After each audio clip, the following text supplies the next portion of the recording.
प्यारे विद्यार्थियों, पंजाबी ट्यूटोरियल्स ते तुहाडा स्वागत है। अज आपां किरत दा सत्कार नाम की इकांगी बारे चर्चा करांगे जो कि डॉक्टर हरचरण सिंह दी लिखी हुई है। ये इकांगी साडे 9वीं जमात दे सिलेबस लई निर्धारित है। इस विच डॉक्टर हरचरण सिंह ने किरत जानी मेहनत मजदूरी का सत्कार करन दी जिहड़ी प्रौढ़ता कीती है। सब तो पहलां आपां डॉक्टर हरचरण सिंह की शख्सियत अते रचना बारे भी गल करते हैं। डॉक्टर हरचरण सिंह पंजाबी ਸਾਹਿਤ जगत के प्रसिद्ध नाटककार हैं। उन्होंने वड्डी गिनती विच इकांगी लिखे हैं। उन्हों के प्रसिद्ध इकांगी संग्रह हैं सप्तऋषि, रंग गीतड़ा, मुड़के दी खुशबू ते पंच प्रधान। उन्होंने बहुत सारे नाटक भी लिखे हैं। उन्होंने पहली बार अपनी धर्म पत्नी धर्म कौर तो अभिनय करवाया। इस नाल पंजाबी नाटकों में इस्त्री पात्र की समस्या का भी हल हो गया। उन्हां दे नाटकों के विषय आम तौर पर मनुखी कदरां कीमतां नाल संबंधित हुंदे हन।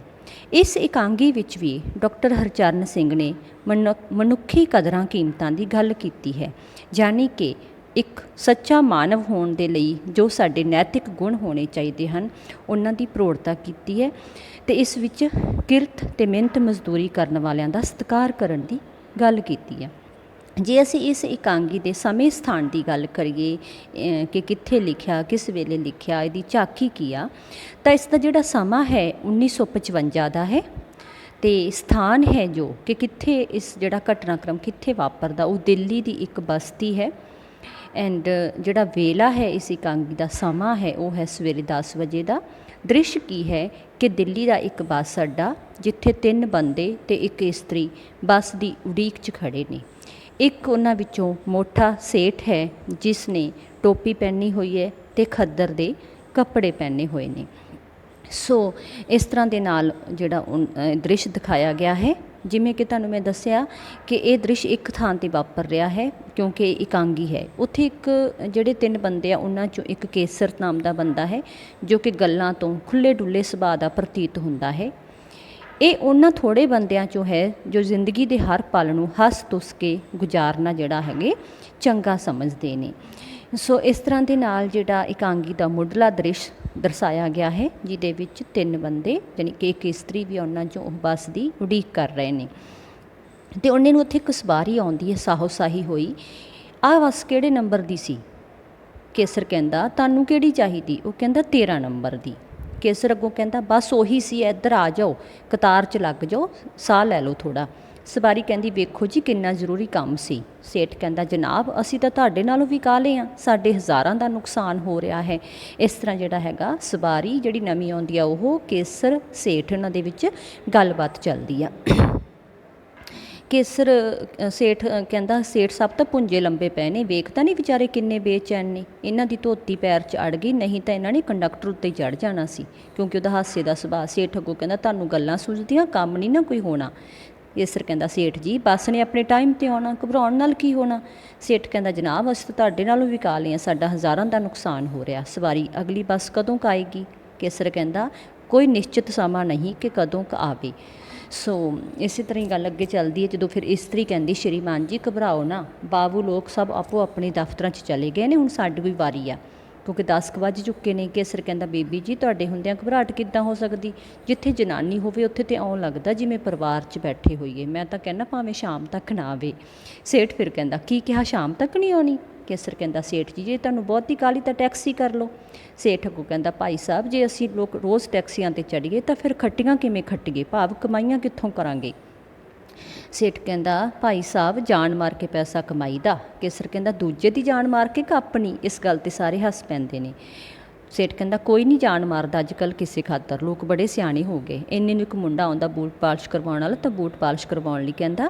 केसर कहंदा लै भी तू चंगे वेले सिर बौड़िया। इस्त्री कहंदी ये बड़े हुशियार हुंदे ने, जिथे लोग उड़ीक च खड़े हन उत्थे जरूर पुजदे ने। केसर कहंदा सगों चंगा वेले बंदियां नूं आरे लाई रखदे ने, उड़ीक जिहड़ी थोड़ी सौखी हो जांदी है। सो इस तरह के नाल जिहड़ा मुंडा उहनूं कहंदा इस्त्री नूं बीबी जी सैंडल पालिश करवा लो, लिश लिश करन लग पैणगे। इस्त्री कहंदी किन्ने पैसे लवेंगा? मुंडा अगों कहंदा जो मर्जी दे दिओ, पहलां दस पिछों तुसीं झगड़ा करना। ਮੁੰਡਾ ਕਹਿੰਦਾ ਸਾਰੇ ਇੱਕੋ ਜਿਹੇ ਨਹੀਂ ਹੁੰਦੇ ਬੀਬੀ ਜੀ। ਇੱਕ ਅੱਗੋਂ ਕੇਸਰ ਬੋਲਦਾ, ਇਹਨਾਂ ਦੀ ਸੈਂਡਲ ਵੀ ਤਾਂ ਅੱਧੀ ਸਵਾਰੀ ਜਿੰਨੀ ਆ। ਚਮੜੇ ਵੱਲ ਤਾਂ ਦੇਖੋ, ਥੋੜ੍ਹਾ ਜਿਹਾ ਅੰਗੂਠੇ ਕੋਲ ਲੱਗਿਆ, ਥੋੜ੍ਹਾ ਜਿਹਾ ਅੱਡੀ ਕੋਲ, ਬਾਕੀ ਪੈਰ ਨੰਗਾ। ਸੇਠ ਕਹਿੰਦਾ ਸਾਰਾ ਪੈਰ ਨੰਗਾ ਰਹਿੰਦਾ, ਚੋਰ ਅੱਖ ਨਾਲੋਂ ਇਸਤਰੀ ਵੱਲ ਦੇਖਦਾ। ਕੇਸਰ ਕਹਿੰਦਾ ਭੈਣ ਜੀ ਇਹਨਾਂ ਪੈਸੇ ਨੂੰ ਹਵਾ ਨਹੀਂ ਲੱਗਣ ਦੇਣੀ। ਸੇਠ ਅੱਗੋਂ ਕਹਿੰਦਾ ਭਲਿਆ ਲੋਕਾ, ਪੈਸਾ ਕੋਲ ਰੱਖੀਦਾ ਹੀ ਨਹੀਂ, ਸਭ ਬਿਜ਼ਨਸ 'ਤੇ ਲਾ ਦਈਦਾ। ਕੇਸਰ ਕਹਿੰਦਾ ਅੰਦਰੋਂ ਅੰਦਰੀ ਦੂਣ ਸਵਾਇਆ ਹੁੰਦਾ ਰਹਿੰਦਾ। ਸੇਠ ਕਹਿੰਦਾ ਆਖਰ ਪੈਸੇ ਨੇ ਹੀ ਪੈਸੇ ਨੂੰ ਕਮਾਉਣਾ ਹੁੰਦਾ। ਇਸਤਰੀ ਕਹਿੰਦੀ ਪੈਰ ਅੱਗੇ ਕਰਦੀ ਹੈ ਮੁੰਡੇ ਦੇ, ਤਾਂ ਉਹ ਬੂਟ ਪਾਲਿਸ਼ ਕਰਦਾ, ਦੇਖ ਮੂੰਹ ਕਿਵੇਂ ਦਿਸਣ ਲੱਗ ਪਿਆ ਵਿੱਚ। ਸੋ ਇਸ ਤਰ੍ਹਾਂ ਦੇ ਨਾਲ ਜਿਹੜਾ ਹੈਗਾ ਇਸਤਰੀ ਦੇ ਬੂਟ ਪਾਲਿਸ਼ ਕਰਨ ਦਾ ਜਿਹੜਾ ਦ੍ਰਿਸ਼ ਸਿਰਜਿਆ ਜਾਂਦਾ, ਅਤੇ ਕੇਸਰ ਸੇਠ ਉਹ ਸਾਰੇ ਆਪਸ ਵਿੱਚ ਗੱਲਾਂ ਕਰਦੇ ਨੇ।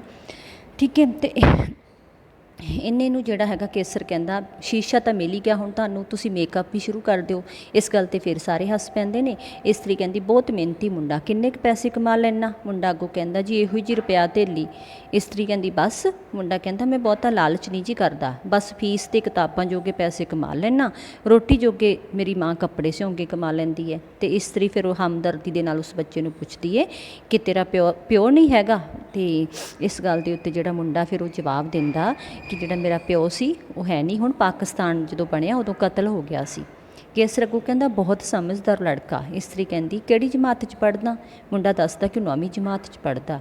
ਇਸਤਰੀ ਕਹਿੰਦੀ ਕਿਹੜੇ ਸਕੂਲ 'ਚ? ਅਤੇ ਹੱਥ ਨਾਲ ਇਸ਼ਾਰਾ ਕਰਕੇ ਮੁੰਡਾ ਕਹਿੰਦਾ ਜੀ ਉਹ ਸਾਹਮਣੇ ਸਕੂਲ 'ਚ। ਇਸਤਰੀ ਕਹਿੰਦੀ ਤੂੰ ਫੀਸ ਮਾफ़ ਕਰਵਾ ਲੈਣੀ ਸੀ। ਮੁੰਡਾ ਕਹਿੰਦਾ ਜੀ ਅਰਜੀ ਦਿੱਤੀ ਹੋਈ ਹੈ, ਪਹਿਲਾਂ ਤਾਂ ਮਾफ़ ਹੀ ਸੀਗੀ। ਅਤੇ ਕੇਸਰ ਫਿਰ ਉਸ ਮੁੰਡੇ ਦੀ ਜਿਹੜੇ ਮਿਹਨਤੀ ਹੋਣ ਦਾ ਪ੍ਰਸ਼ੰਸਾ ਕਰਦਾ ਕਿ ਜਿਹੜਾ ਬੜਾ ਉਦਮੀ ਮੁੰਡਾ ਹੈਗਾ, ਜਿਹੜਾ ਕਿ ਖੁਦ ਮਿਹਨਤ ਕਰਕੇ ਕਮਾਈ ਕਰਕੇ ਆਪਣੀ ਫੀਸ ਵੀ ਸਕੂਲ ਦੀ ਕੱਢਦਾ, ਅਤੇ ਇਸ ਤਰ੍ਹਾਂ ਜਿਹੜਾ ਕੇਸਰ ਉਹਦੇ ਉਦਮੀ ਸੁਭਾਅ ਦੀ ਮੁੰਡੇ ਦੀ ਪ੍ਰਸ਼ੰਸਾ ਕਰਦਾ। ਤਾਂ ਉਸ ਤੋਂ ਬਾਅਦ ਇਹਨਾਂ ਨੂੰ ਕੀ ਹੁੰਦਾ ਕਿ ਮੁੰਡਾ ਫਿਰ ਅੱਗੋਂ ਕਹਿੰਦਾ ਜੀ ਬਾਹਰਲੇ ਮੁਲਕਾਂ 'ਚ ਵਿੱਚ ਤਾਂ ਵਿਦਿਆਰਥੀ ਆਪ ਕਮਾ ਕੇ ਪੜ੍ਹਦੇ ਨੇ ਬੀਬੀ ਜੀ, ਸਾਡੇ ਦੇਸ਼ ਵਿੱਚ ਹੀ ਕੰਮ ਦਾ ਸਤਿਕਾਰ ਨਹੀਂ ਹੈਗਾ।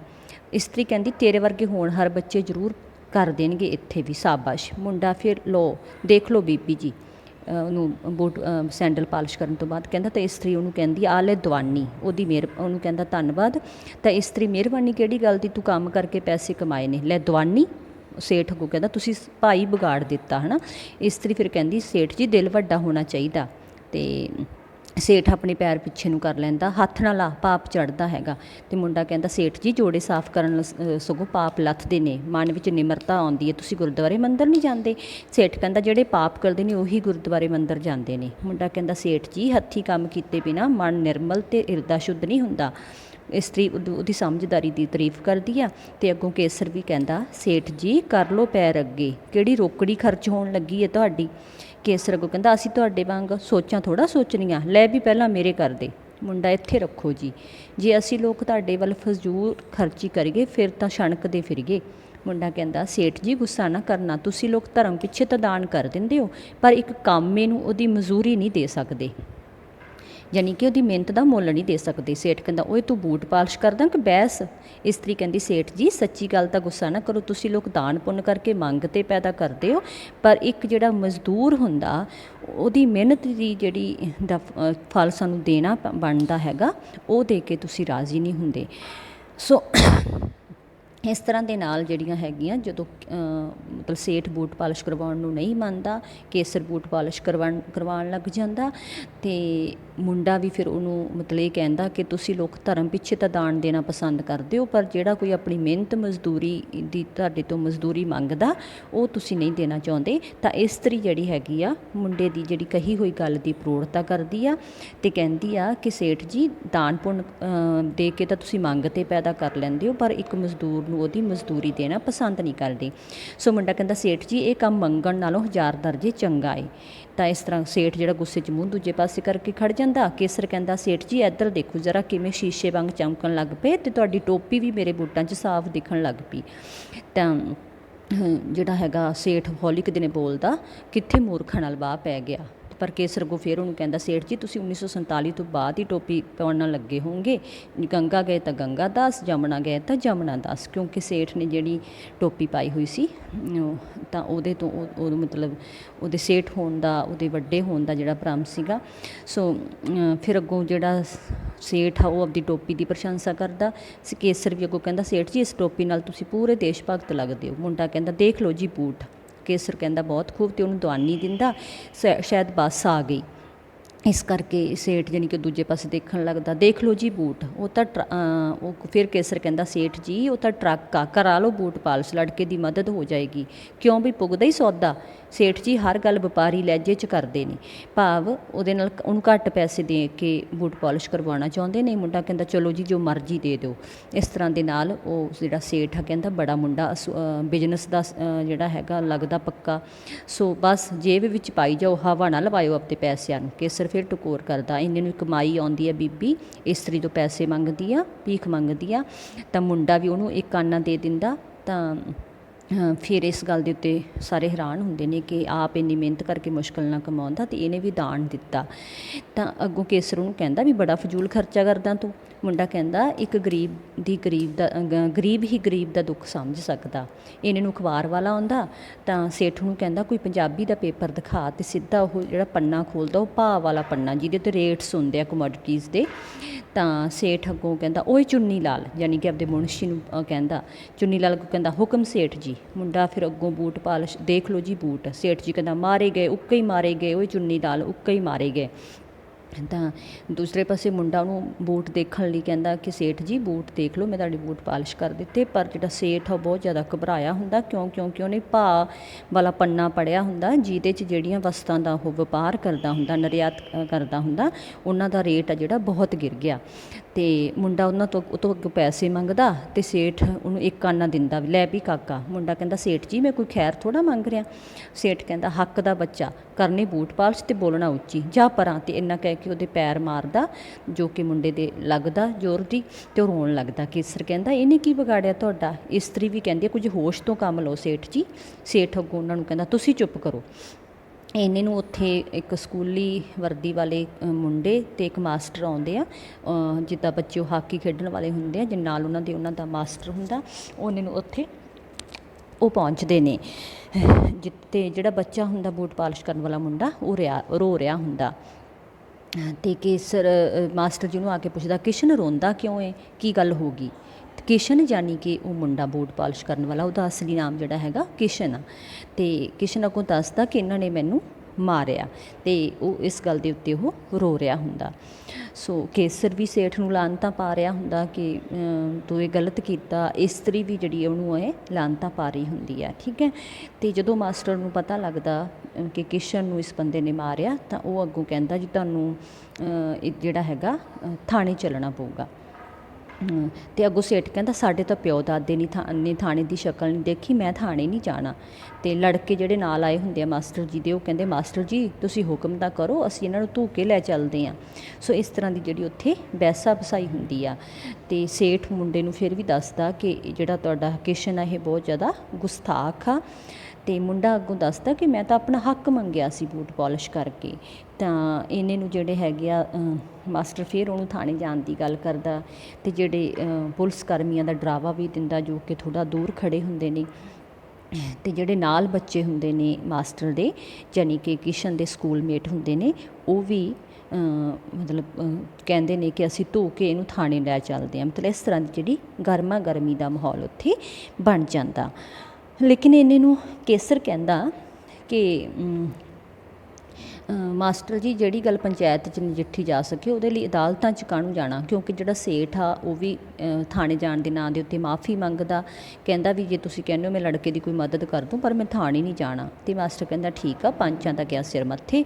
ਤਾਂ ਕੇਸਰ ਕਹਿੰਦਾ ਚਲੋ ਸੇਠ ਜੀ ਤੁਸੀਂ ਲੜਕੇ ਦੀ 1 ਸਾਲ ਦੀ ਫੀਸ ਦੇ ਦਿਓ। ਸੇਠ ਅੱਗੋਂ ਕਹਿੰਦਾ ਕੁਝ ਤਾਂ ਰਾਇਤ ਕਰੋ, ਚਲੋ ਅੱਧੋ ਅੱਧੀ ਸਹੀ। ਅਤੇ ਉਹਨਾਂ 'ਚੋਂ ਫਿਰ ਇੱਕ ਮੁੰਡਾ ਜਿਹੜਾ ਹੈਗਾ ਫਿਰ ਡਰਾਵਾ ਦਿੰਦਾ, ਉਹ ਸਿਪਾਹੀ ਆ ਗਿਆ ਸਿਪਾਹੀ, ਯਾਨੀ ਕਿ ਸੇਠ ਨੂੰ ਡਰਾਵਾ ਦਿੰਦੇ ਨੇ ਕਿ ਨਹੀਂ ਤਾਂ ਅਸੀਂ ਫਿਰ ਸਿਪਾਹੀ ਨੂੰ ਬੁਲਾਈਏ ਜੇ ਤੂੰ ਗੱਲ ਨਹੀਂ ਮੰਨਦਾ। ਤਾਂ ਉਹ ਫਿਰ ਆਪਣੀ ਫਤੂਹੀ ਦੇ ਵਿੱਚੋਂ ਨੋਟ ਕੱਢਦਾ, ਕਹਿੰਦਾ ਕਿ ਮੇਰੇ ਕੋਲ ਤਾਂ ਬਸ ਇਹੀ ਆ। ਮਾਸਟਰ ਕਹਿੰਦਾ ਕਿਸ਼ਨ ਫੜ ਲੈ ਰੁਪਏ। ਇਸ ਲਈ ਕਹਿੰਦੀ ਮਾਸਟਰ ਜੀ ਇਹ ਬਹੁਤ ਹੋਣਹਾਰ ਲੜਕਾ, ਧਿਆਨ ਰੱਖਿਓ। ਮਾਸਟਰ ਕਹਿੰਦਾ ਚੱਲ ਵੀ ਕਿਸ਼ਨ ਤੈਨੂੰ ਖੜਾ ਲਿਆਈਏ। ਅਤੇ ਸੇਠ ਅੱਗੋਂ ਕਹਿੰਦਾ ਚੱਲ ਵੀ ਚੁੰਨੀ ਲਾਲ ਘਰ ਚੱਲੀਏ, ਅੱਜ ਦਿਨ ਮੰਦਾ ਏ, ਸਵੇਰੇ ਭਾਅ ਡਿੱਗ ਪਏ ਅਤੇ ਇੱਧਰ ਆਹ ਕੁੰਡਾ ਹੋ ਗਿਆ। ਤਾਂ ਜਿਹੜਾ ਇਸ ਗੱਲ ਦੇ ਉੱਤੇ ਸਾਰੇ ਜਾਣੇ ਹੱਸ ਪੈਂਦੇ ਨੇ। ਇਸ ਤਰ੍ਹਾਂ ਦਾ ਅਸੀਂ ਦੇਖਦੇ ਹਾਂ ਕਿ ਅੰਤ ਦੇ ਉੱਤੇ ਕਿਰਤ ਦਾ ਸਤਿਕਾਰ ਕਰਨਾ ਹੀ ਪੈਂਦਾ ਸੇਠ ਨੂੰ। ਜੇ ਆਪਾਂ ਬੇਟੇ ਇਸ ਇਕਾਂਗੀ ਦੇ ਅਭਿਆਸ ਦੀ ਗੱਲ ਕਰੀਏ ਕਿ ਕਿਸ ਤਰ੍ਹਾਂ ਦੇ ਨਾਲ ਸਾਨੂੰ ਇਹਦੇ 'ਚੋਂ ਆਉਣਾ ਹੈਗਾ, ਇਕਾਂਗੀ ਦੇ ਵਿੱਚੋਂ ਤੁਹਾਨੂੰ ਬਹੁ ਵਿਕਲਪੀ ਪ੍ਰਸ਼ਨ ਵੀ ਆਉਣੇ ਨੇ, ਠੀਕ ਹੈ। ਬਹੁ ਵਿਕਲਪੀ ਜਾਣੀ ਕਿ ਮਲਟੀਪਲ ਚੋਇਸ ਕੁਐਸਚਨ ਆਨਸਰ ਵੀ ਆਉਣੇ ਨੇ, ਅਤੇ ਉਸ ਦੇ ਨਾਲ ਨਾਲ ਜਿਹੜਾ ਹੈਗਾ ਪੇਪਰ ਦੇ ਵਿੱਚ ਇਕਾਂਗੀ ਦੇ ਵਿੱਚੋਂ ਵੱਡੇ ਪ੍ਰਸ਼ਨ ਵੀ ਪੁੱਛੇ ਜਾਣੇ ਨੇ। ਸੋ ਉਸ ਆਧਾਰ ਦੇ ਉੱਤੇ ਅਸੀਂ ਜਿਹੜਾ ਹੈਗਾ ਇਹਦੇ ਅਭਿਆਸ ਦੇ ਪ੍ਰਸ਼ਨ ਅਤੇ ਜਾਂ ਜੋ ਵੀ ਇਸ ਦੇ ਵਿੱਚੋਂ ਬਣ ਸਕਦੇ ਨੇ ਉਹਨਾਂ ਬਾਰੇ ਗੱਲ ਕਰਾਂਗੇ। ਸੋ ਜੇ ਆਪਾਂ ਸਭ ਤੋਂ ਪਹਿਲਾਂ ਗੱਲ ਕਰੀਏ ਪ੍ਰਸ਼ਨ ਦੀ ਕਿ ਕਿਰਤ ਦਾ ਸਤਿਕਾਰ ਇਕਾਂਗੀ 'ਚ ਕੁੱਲ ਕਿੰਨੇ ਪਾਤਰ ਹੈ। ਕਿਰਤ ਦਾ ਸਤਿਕਾਰ ਇਕਾਂਗੀ 'ਚ ਲਗਭਗ 10 ਪਾਤਰ ਨੇ। ਕਿਹੜੇ ਕਿਹੜੇ? ਸਵਾਰੀ, ਕੇਸਰ, ਸੇਠ, ਵਪਾਰੀ ਦਾ ਮੁਨਸ਼ੀ, ਚੁੰਨੀ ਲਾਲ, ਮੁੰਡਾ, ਮਾਈ, ਅਖਬਾਰ ਵਾਲਾ, ਮਾਸਟਰ ਅਤੇ ਕੁਝ ਵਿਦਿਆਰਥੀ। ਬੱਸ ਸਟਾਪ ਦਾ ਜਿਹੜਾ ਦ੍ਰਿਸ਼ ਹੁੰਦਾ ਉਹਦੇ ਬਾਰੇ ਗੱਲ ਕਰੀਏ ਤਾਂ ਉਹਦੇ 'ਚ ਹੈਗਾ ਕਿ ਇਸ ਇਕਾਂਗੀ ਜਿਹੜਾ ਕਿਰਤ ਦਾ ਸਤਿਕਾਰ ਇਹ 1960-55 ਦੇ ਨੇੜੇ ਦਿੱਲੀ ਦੇ ਇੱਕ ਬੱਸ ਸਟਾਪ ਦਾ ਦ੍ਰਿਸ਼ ਆ। ਬੱਸ ਅੱਡੇ ਉੱਤੇ 3 ਬੰਦੇ ਅਤੇ ਇੱਕ ਇਸਤਰੀ ਬੱਸ ਦੀ ਉਡੀਕ 'ਚ ਖੜ੍ਹੇ ਨੇ, ਅਤੇ ਇੱਕ ਸਵਾਰੀ ਜਿਸ ਦੀ 13 ਨੰਬਰ ਦੀ ਬੱਸ ਨਿਕਲ ਗਈ ਆ ਉਹ ਵੀ ਅੱਡੇ ਦੇ ਉੱਤੇ ਆਉਂਦੀ ਆ। ਸੋ ਜਿਹੜਾ ਇਹ ਬੱਸ ਸਟਾਪ ਦਾ ਦ੍ਰਿਸ਼ ਹੈਗਾ ਉਹ ਇਕਾਂਗੀਕਾਰ ਨੇ ਸਿਰਜਣ ਦੀ ਕੋਸ਼ਿਸ਼ ਕੀਤੀ ਆ, ਜਿਹਦੇ ਵਿੱਚ ਕੌਣ ਕੌਣ ਉੱਥੇ ਖੜ੍ਹਾ, ਕਿਸ ਸਮੇਂ ਦਾ ਦ੍ਰਿਸ਼ ਆ 1960 ਦਾ, ਤਾਂ ਉਹਦਾ ਉਸ ਤਰ੍ਹਾਂ ਦਾ ਜਿਹੜਾ ਚਿੱਤਰਨ ਜਦੋਂ ਇਕਾਂਗੀ ਖੇਡੀ ਜਾਂਦੀ ਆ ਤਾਂ ਕੀਤਾ ਜਾਂਦਾ, ਠੀਕ ਹੈ। ਜਿੱਥੇ 3 ਬੰਦੇ ਅਤੇ ਇੱਕ ਇਸਤਰੀ ਸਵਾਰੀ ਜਿਹੜੀ ਹੈਗੀ ਹੈ ਬੱਸ ਦੀ ਉਡੀਕ ਦੇ ਵਿੱਚ ਖੜ੍ਹੇ ਦਿਖਾਏ ਗਏ ਨੇ। ਸੋ ਇਸ ਤਰ੍ਹਾਂ ਦੇ ਨਾਲ ਜਦੋਂ ਅਸੀਂ ਬੱਸ ਸਟਾਪ ਦੇ ਦ੍ਰਿਸ਼ ਦਾ ਵਰਣਨ ਕਰਨਾ ਆਪਣੇ ਸ਼ਬਦਾਂ ਦੇ ਵਿੱਚ ਇਸ ਗੱਲ ਨੂੰ ਲਿਖ ਸਕਦੇ ਹਾਂ ਕਿ ਇਹ ਇਕਾਂਗੀ ਡਾਕਟਰ ਹਰਚਰਨ ਸਿੰਘ ਦੀ ਲਿਖੀ ਆ। ਇੱਥੋਂ ਅਸੀਂ ਸ਼ੁਰੂ ਕਰਦੇ ਹੋਏ ਇਸ ਦੇ ਜਿਹੜੇ ਵੱਖ-ਵੱਖ ਉਹਦੇ ਵਿੱਚ ਦ੍ਰਿਸ਼ ਜਿਹੜੇ ਪੇਸ਼ ਹੋਏ ਆ ਉਹਦੀ ਗੱਲ ਕਰ ਸਕਦੇ ਹਾਂ। ਅੱਗੋਂ ਕਿਸ਼ਨ ਕੌਣ ਸੀ ਅਤੇ ਉਹ ਕੀ ਕੰਮ ਕਰਦਾ ਸੀ। ਕਿਸ਼ਨ ਭਾਵ ਉਹ ਲੜਕਾ ਜਿਹੜਾ ਬੂਟ ਪਾਲਿਸ਼ ਕਰਨ ਵਾਲਾ। ਸੋ ਇਹਦੇ 'ਤੇ ਅਸੀਂ ਦੇਖਾਂਗੇ ਕਿ ਇਹ ਕੇਂਦਰੀ ਪਾਤਰ ਆ ਕਿਸ਼ਨ ਇਸ ਇਕਾਂਗੀ ਦਾ। ਉਹ ਗਰੀਬ ਪਰਿਵਾਰ ਨਾਲ ਸੰਬੰਧ ਰੱਖਦਾ। ਉਸ ਦੇ ਪਿਤਾ ਦੀ ਮੌਤ ਹੋ ਚੁੱਕੀ ਹੈ ਅਤੇ ਉਸ ਦੀ ਮਾਂ ਹੈ ਜੇ ਉਹ ਲੋਕਾਂ ਦੇ ਕੱਪੜੇ ਸਿਉਂ ਕੇ ਗੁਜ਼ਾਰਾ ਕਰਦੀ ਹੈ। ਕਿਸ਼ਨ 9ਵੀਂ ਜਮਾਤ ਦੇ ਵਿੱਚ ਪੜ੍ਹਦਾ ਹੈ। ਪੜ੍ਹਾਈ ਦਾ ਖਰਚਾ ਚੁੱਕਣ ਲਈ ਉਹ ਸਕੂਲ ਤੋਂ ਬਾਅਦ ਬੂਟ ਪਾਲਿਸ਼ ਦਾ ਕੰਮ ਕਰਦਾ ਹੈ। ਇਸ ਤਰ੍ਹਾਂ ਅਸੀਂ ਕਿਸ਼ਨ ਬਾਰੇ ਜਿਹੜੀ ਜਾਣਕਾਰੀ ਦੇਵਾਂਗੇ। ਸੋ ਉਸ ਤੋਂ ਅੱਗੇ ਜਿਹੜਾ ਹੈਗਾ ਇਹੀ ਜਿਹੜਾ ਪ੍ਰਸ਼ਨ ਹੈ, ਜੇ ਆਪਾਂ ਇਹ ਆ ਗਿਆ ਕਿ ਕਿਸ਼ਨ ਦੇ ਬਾਰੇ ਜਾਣਕਾਰੀ ਦਿਓ ਜਾਂ ਕਿਸ਼ਨ ਦਾ ਪਾਤਰ ਚਿੱਤਰਨ ਕਰੋ, ਤਾਂ ਉਹਦੇ ਵਿੱਚ ਵੀ ਅਸੀਂ ਇਹਦੀ ਲਾਈਫ ਦੇ ਨਾਲ ਸੰਬੰਧਿਤ ਜਿਹੜੀਆਂ ਸਾਰੀਆਂ ਗੱਲਾਂ ਨੇ ਉਹਨਾਂ ਦਾ ਜ਼ਿਕਰ ਕਰ ਸਕਦੇ ਹਾਂ ਕਿ ਇਸ ਇਕਾਂਗੀ ਦਾ ਮੇਨ ਪਾਤਰ ਹੈ, ਇਹਦੀ ਮਾਂ ਹੈ ਜਿਹੜੀ ਉਹ ਲੋਕਾਂ ਦੇ ਕੱਪੜੇ ਸਿਉਂ ਕੇ ਗੁਜ਼ਾਰਾ ਕਰਦੀ ਆ, ਪਿਤਾ ਦੀ ਮੌਤ ਹੋ ਚੁੱਕੀ ਆ ਅਤੇ ਇਹ ਵੀ ਬੂਟ ਪਾਲਿਸ਼ ਕਰਕੇ ਮਿਹਨਤ ਕਰਦਾ। ਅਤੇ ਉਸ ਤੋਂ ਬਾਅਦ ਇਸਤਰੀ ਪਾਤਰ ਦੀ ਕਿਸ਼ਨ ਨਾਲ ਹਮਦਰਦੀ ਕਿਉਂ ਹੈ, ਇਹ ਵੀ ਤੁਹਾਡੇ ਅਭਿਆਸ ਦਾ ਇੱਕ ਪ੍ਰਸ਼ਨ ਹੈ ਕਿ ਜਿਹੜੀ ਇਸਤਰੀ ਪਾਤਰ ਆ ਉਹ ਆਧੁਨਿਕ ਸੋਚ ਰੱਖਣ ਵਾਲੀ ਇੱਕ ਔਰਤ ਆ। ਕਿਸ਼ਨ ਤੋਂ ਸੈਂਡਲ ਪਾਲਿਸ਼ ਕਰਵਾਉਣ ਤੋਂ ਬਾਅਦ ਪੈਸੇ ਦਿੰਦੇ ਹੋਏ ਉਹ ਗੱਲਾਂ ਵੀ ਕਰਦੀ ਹੈ, ਉਹਦੇ ਨਾਲ ਗੱਲਾਂ ਕਰਦੇ ਉਹਨੂੰ ਪਤਾ ਲੱਗਦਾ ਕਿ ਕਿਸ਼ਨ ਦੇ ਪਿਤਾ ਦੀ ਮੌਤ ਹੋ ਚੁੱਕੀ ਹੈ ਅਤੇ ਉਸ ਦੀ ਮਾਂ ਕੱਪੜੇ ਸਿਉਂ ਕੇ ਗੁਜ਼ਾਰਾ ਕਰਦੀ ਹੈ। ਇਹ ਗੱਲ ਨੂੰ ਸੁਣ ਕੇ ਜਿਹੜੀ ਉਹ ਇਸਤਰੀ ਪਾਤਰ ਹੁੰਦੀ ਆ ਉਹ ਕਿਸ਼ਨ ਦੇ ਨਾਲ ਹਮਦਰਦੀ ਜਤਾਉਂਦੀ ਆ ਅਤੇ ਉਹਨੂੰ ਇਹ ਸਾਰਾ ਪਤਾ ਲੱਗਦਾ ਕਿ ਕਿਸ਼ਨ ਆਪ ਮਜ਼ਦੂਰੀ ਕਰਕੇ ਖਰਚਾ ਚੁੱਕਦਾ। ਕਿਸ਼ਨ ਗਰੀਬ ਮਾਈ ਨੂੰ ਆਨਾ ਦਿੰਦਾ ਅਤੇ ਕਹਿੰਦਾ ਇੱਕ ਗਰੀਬ ਹੀ ਗਰੀਬ ਦਾ ਦੁੱਖ ਸਮਝ ਸਕਦਾ। ਕਿਸ਼ਨ ਨੂੰ ਦੁੱਖ ਹੈ ਕਿ ਸਾਡੇ ਦੇਸ਼ 'ਚ ਕੰਮ ਦਾ ਸਤਿਕਾਰ ਨਹੀਂ।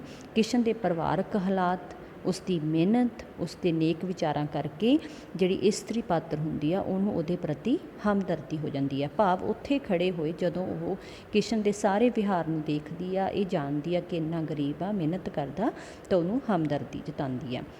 ਇਸ ਤਰ੍ਹਾਂ ਅਸੀਂ ਦੇਖਾਂਗੇ ਕਿ ਇਕਾਂਗੀ ਦੇ ਵਿਸ਼ਾ ਵਸਤੂ ਬਾਰੇ ਵੀ ਗੱਲ ਪੁੱਛੀ ਜਾ ਸਕਦੀ ਆ। ਕਿਰਤ ਦਾ ਸਤਿਕਾਰ ਇਕਾਂਗੀ ਕੀ ਸੰਦੇਸ਼ ਦਿੰਦੀ ਆ, ਇਹ ਵੀ ਪੁੱਛਿਆ ਜਾ ਸਕਦਾ। ਇਕਾਂਗੀ ਕਿਹੜੇ ਸਮਾਜਿਕ ਵਿਸ਼ਿਆਂ ਬਾਰੇ ਗੱਲ ਕਰਦੀ ਆ, ਇਹ ਵੀ ਪ੍ਰਸ਼ਨ ਆ ਸਕਦਾ। ਇਕਾਂਗੀ ਸਾਡੇ ਸਮਾਜ ਦਾ ਕਿਹੜਾ ਰੂਪ ਪੇਸ਼ ਕਰਦੀ ਆ, ਇਹ ਵੀ ਪ੍ਰਸ਼ਨ ਆ ਸਕਦਾ। ਸੋ ਇਹਨਾਂ ਸਾਰੇ ਪ੍ਰਸ਼ਨਾਂ 'ਚੋਂ ਕੋਈ ਵੀ ਹੋਵੇ ਤਾਂ ਲਗਭਗ ਉੱਤਰ ਆ ਜਿਹੜਾ ਹੈਗਾ ਥੋੜ੍ਹੇ ਬਹੁਤੇ ਸ਼ਬਦਾਂ ਦੇ ਫੇਰ ਨਾਲ ਇੱਕੋ ਹੀ ਬਣਦਾ, ਜਿਹਦੇ ਵਿੱਚ ਅਸੀਂ ਇਕਾਂਗੀ ਦੇ ਵਿਸ਼ਾ ਵਸਤੂ ਦੀ ਗੱਲ ਕਰਨੀ ਆ। ਸੋ ਇਹਦੇ ਬਾਰੇ ਅਸੀਂ ਲਿਖਾਂਗੇ ਕਿ ਕਿਰਤ ਦਾ ਸਤਿਕਾਰ ਇਕਾਂਗੀ ਡਾਕਟਰ ਹਰਚਰਨ ਸਿੰਘ ਦੀ ਲਿਖੀ ਹੋਈ ਹੈ। ਇਸ ਇਕਾਂਗੀ ਵਿੱਚ ਇੱਕ ਪਾਸੇ ਉੱਚ ਵਰਗ ਦੀ ਪ੍ਰਤੀਨਿਧਤਾ ਕਰਨ ਵਾਲੇ ਸੇਠ, ਦੂਜੇ ਪਾਸੇ ਮੱਧ ਵਰਗ ਦੇ ਕੇਸਰ ਅਤੇ ਇਸਤਰੀ ਅਤੇ ਗਰੀਬ ਵਰਗ ਦੀ ਪ੍ਰਤੀਨਿਧਤਾ ਕਰਨ ਵਾਲੇ ਕਿਸ਼ਨ ਦੇ ਰਾਹੀਂ ਹੱਥੀਂ ਕੰਮ ਕਰਨ ਦੇ ਮਹੱਤਵ ਨੂੰ ਉਜਾਗਰ ਕੀਤਾ ਗਿਆ ਹੈ। ਇਸ ਇਕਾਂਗੀ ਵਿੱਚ ਮੁੱਖ ਤੌਰ 'ਤੇ ਜਿਹੜੇ ਇਹ ਵਿਸ਼ੇ ਆ ਜਿਹੜੇ ਹੋ ਸਕਦੇ ਨੇ, ਅਤੇ ਅਸੀਂ ਇਹ ਦੇਖਾਂਗੇ ਕਿ ਜਿਹੜਾ ਪਹਿਲੀ ਗੱਲ ਕਿ ਉੱਚ ਵਰਗ ਵੱਲੋਂ ਗਰੀਬ ਵਰਗ ਦਾ ਸ਼ੋਸ਼ਣ। ਇਕਾਂਗੀ ਵਿੱਚ ਅਮੀਰ ਸੇਠ ਗਰੀਬ ਕਿਸ਼ਨ ਤੋਂ ਬੂਟ ਪਾਲਿਸ਼ ਕਰਵਾਉਂਦਾ ਹੈ। ਉਹ ਉਸ ਨੂੰ ਮਜ਼ਦੂਰੀ ਨਹੀਂ ਦੇਣੀ ਚਾਹੁੰਦਾ, ਪੂਰੀ ਕਿਸ਼ਨ ਵੱਲੋਂ ਹੱਕ ਮੰਗਣ 'ਤੇ ਉਸ ਨੂੰ ਠੁੱਡਾ ਮਾਰਦਾ ਹੈ। ਅਤੇ ਦੂਜਾ ਆ ਸਕਦਾ ਕਿ ਮਿਹਨਤ ਦਾ ਮੁੱਲ ਨਾ ਮਿਲਣਾ।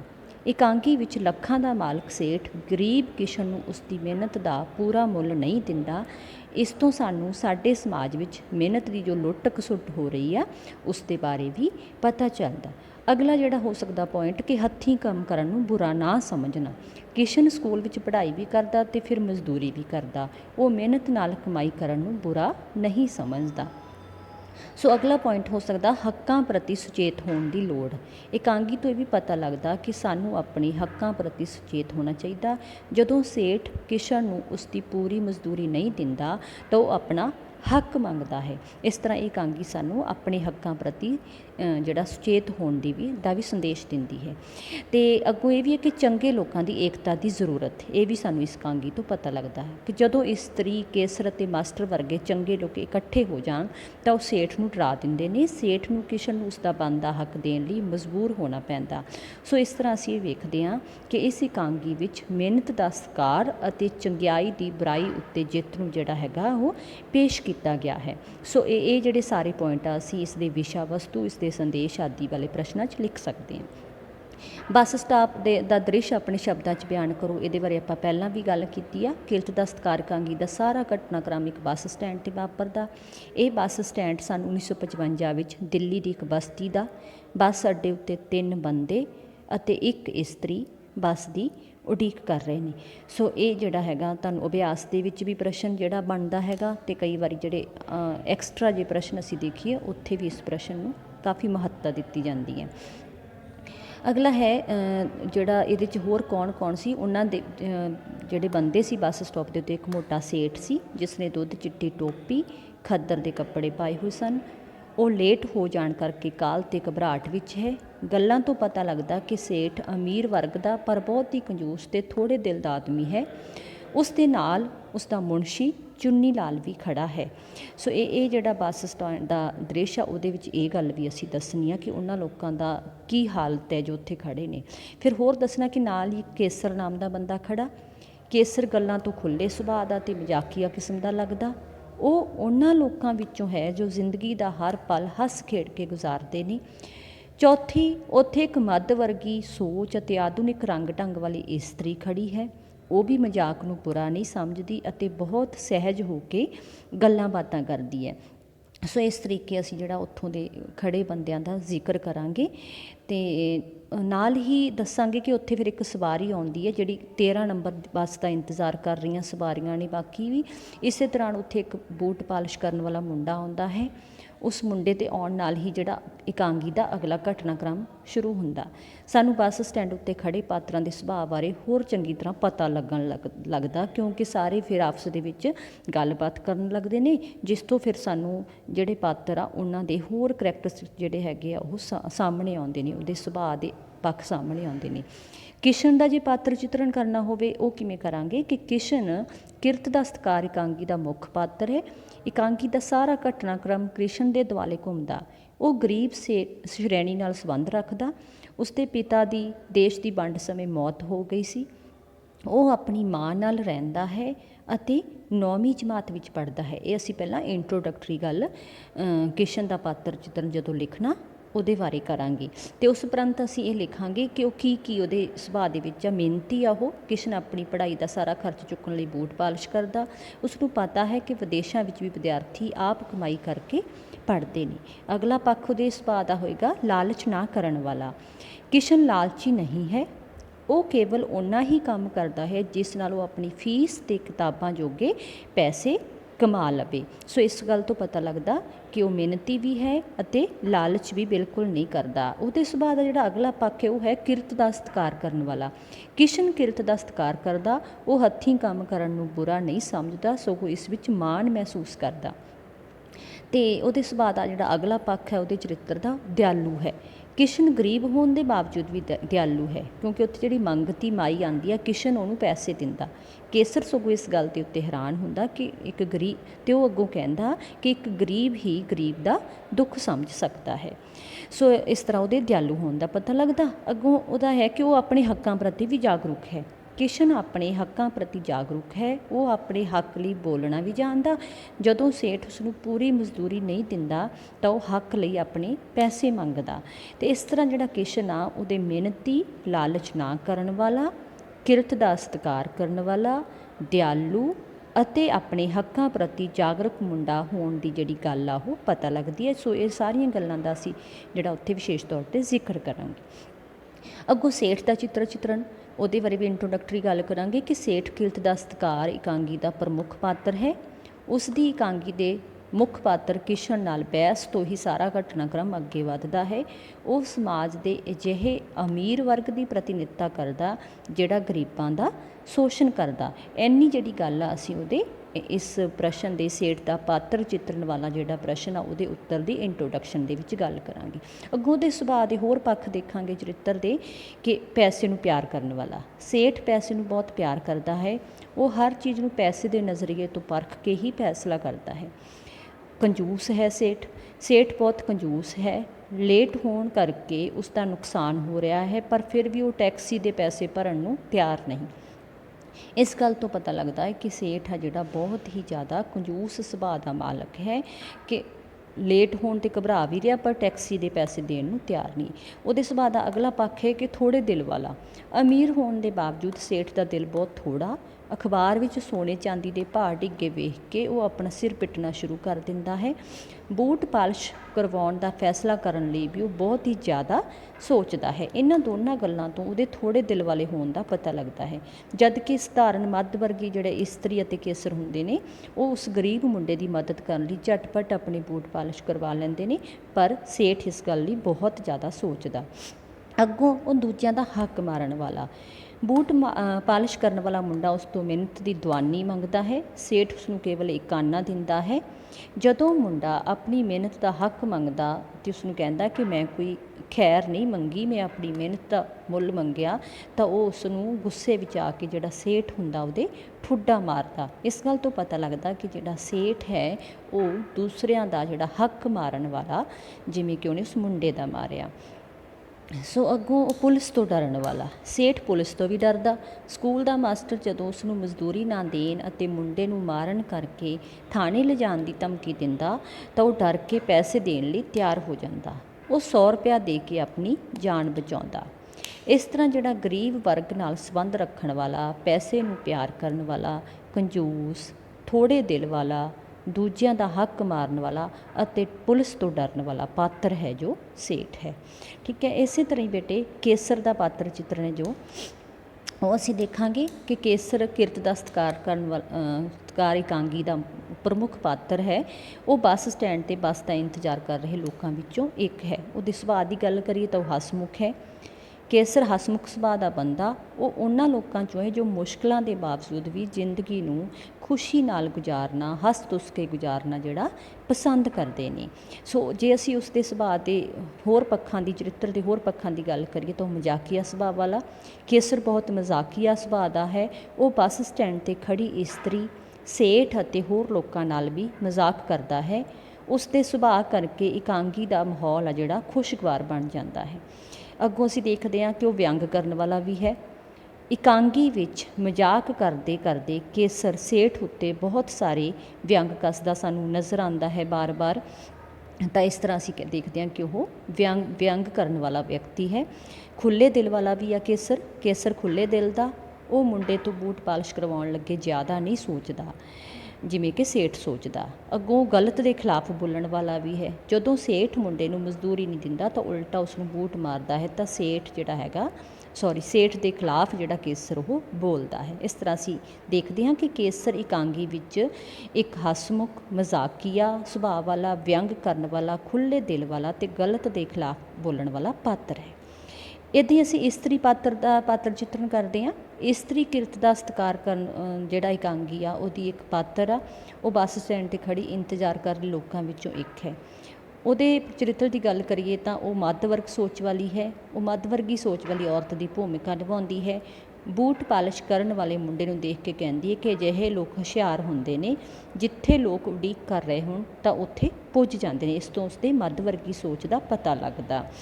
ਅਤੇ ਉਹ ਇਸਤਰੀ ਹੈ ਜੋ ਮਿਹਨਤ ਦੀ ਕਦਰ ਕਰਨ ਵਾਲੀ ਹੈ।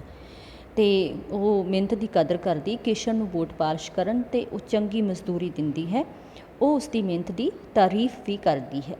ਇਸੇ ਤਰ੍ਹਾਂ ਉਹ ਗਰੀਬਾਂ ਦੇ ਹੱਕ 'ਚ ਬੋਲਣ ਵਾਲੀ ਹੈ ਕੇਸਰ ਦੀ ਤਰ੍ਹਾਂ। ਉਹ ਬੂਟ ਪਾਲਿਸ਼ ਕਰਨ ਵਾਲੇ ਮੁੰਡੇ ਦੇ ਹੱਕ ਵਿੱਚ ਸੇਠ ਨੂੰ ਵੀ ਗੁੱਸੇ ਨਾਲ ਬੋਲਦੀ ਹੈ। ਉਹ ਮਾਸਟਰ ਨੂੰ ਵੀ ਮੁੰਡੇ ਦਾ ਧਿਆਨ ਰੱਖਣ ਦੇ ਲਈ ਕਹਿੰਦੀ ਹੈ। ਸੋ ਇਸ ਤਰ੍ਹਾਂ ਦੇ ਨਾਲ ਜਿਹੜਾ ਹੈਗਾ ਅਸੀਂ ਦੇਖਦੇ ਹਾਂ ਕਿ ਜਿਹੜੀ ਇਸਤਰੀ ਪਾਤਰ ਹੈ ਉਹ ਵੀ ਬਹੁਤ ਜ਼ਿਆਦਾ ਸਿਆਣੀ ਅਤੇ ਸੂਝਵਾਨ ਹੈ। ਸੋ ਪੰਜਾਬੀ ਟਿਊਟੋਰੀਅਲ ਸੁਣਨ ਵਾਲੇ ਬੱਚਿਆਂ ਦਾ ਬਹੁਤ ਬਹੁਤ ਧੰਨਵਾਦ।